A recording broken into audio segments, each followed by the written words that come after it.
નમસ્કાર, આપ જોઈ રહ્યા છો નેશન પ્લસ ન્યૂઝ. હું છું આપની સાથે હેતુ ભગત. છોટાઉદેપુરમાં મોડી રાત્રે એસટી બસને અકસ્માત નડ્યો હોવાના સમાચાર મળી રહ્યા છે.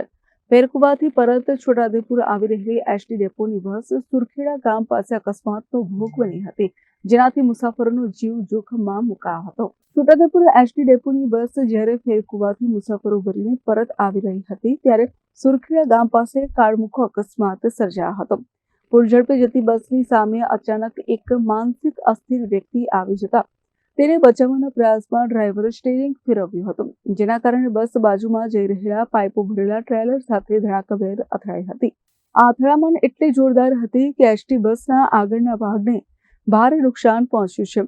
અકસ્માતથી પડે બસમાં સવાર 15 જેટલા મુસાફરોના જીવ તાળવે ચોંટ્યા હતા, परंतु सदनसीबे तमाम मुसाफरों ने ड्राइवर कंडक्टर नो आबाद बचाव थयो हतो. ये अपना काका अपना 5:30 बजे का टाइम था. अपना सामने से अपना बस आ रहा था, सरकारी बस है. तो एक अपना व्यक्ति अपना रोड में घूम रहा था, तो उसको बचाने के चक्कर में बस वाले ने अपना मेरे सामने किया रॉन्ग साइड. तो मैंने बस बचाने के चक्कर में रॉन्ग साइड कर दिया, दूसरी साइड खाली साइड. तो फिर भी अपना बस लग गया. किसी को लगा है क्या? किसी को लगा नहीं है, खाली वो जो अपना एक जो लड़का घूम रहा था रोड में, उसके गांव वाले बोल रहे हैं कि उसके दिमाग में थोड़ा फॉल्ट है, तो वो अपना उसको थोड़ा लगा है. बाकी वो सही है, बाकी कोई बड़ा नुकसान नहीं हुआ कोई. क्या नाम है आपका? मेरा नाम है गुरदीप सिंह. कहाँ से कहाँ जा रहे थे आप? मैं अपना गांधी धाम से निकला हूँ. मैं जा रहा हूँ इधर अपना कुछी. आज सवारे 5:30 कलाके છોટાઉદેપુર ફેરકુવાનો મારો રૂટ હતો, જે ફેરકુવાથી છોટાઉદેપુર તરફ આવવા માટે આવી રહ્યો હતો.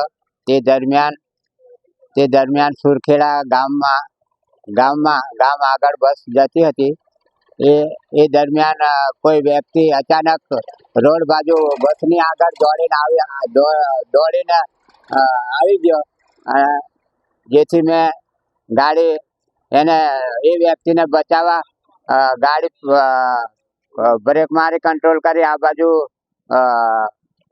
પેલી ડ્રાઈવર સાઈડ મેં ખૂબ જ કંટ્રોલ કરીને ગાડી કરી, છતાં સામેથી મોટી ટ્રક પાઇપની આવતી હતી. એ ગાડીવાળા ભાઈએ આ બાજુ દબાઈ લેતા, ખાલી રોંગ સાઈડ દબાઈ લેતા મારી ગાડી આખો રોડ પાઇપની ગાડી આખો રોડ રોકી લેતા મારી ગાડી પાઇપની ગાડીમાં ભરાઈ ગયેલી છે.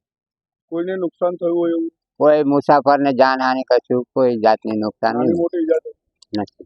અત્રે ઉલ્લેખનીય છે કે રોડની વચ્ચે આવી ગયેલા વ્યક્તિને ઈજાઓ પહોંચતા તેને તાત્કાલિક 108 એમ્બ્યુલન્સ મારફતે છોટાઉદેપુરની હોસ્પિટલમાં ખસેડવામાં આવ્યો હતો. અકસ્માત બાદ હાઈવે પર બંને તરફ વાહનોના પૈડા થંભી ગયા હતા અને લાંબો ટ્રાફિક જામ સર્જાયો હતો.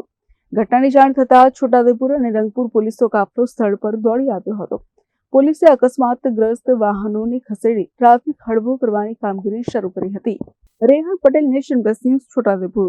સમાચારોના સતત અપડેટ મેળવવા માટે અમારી નેશન પ્લસ ન્યૂઝની યુટ્યુબ ચેનલને સબસ્ક્રાઇબ કરો, બેલ આઇકન દબાવો અને જોડાયેલા રહો ફેસબુક, ઇન્સ્ટાગ્રામ અને ટ્વિટર પર.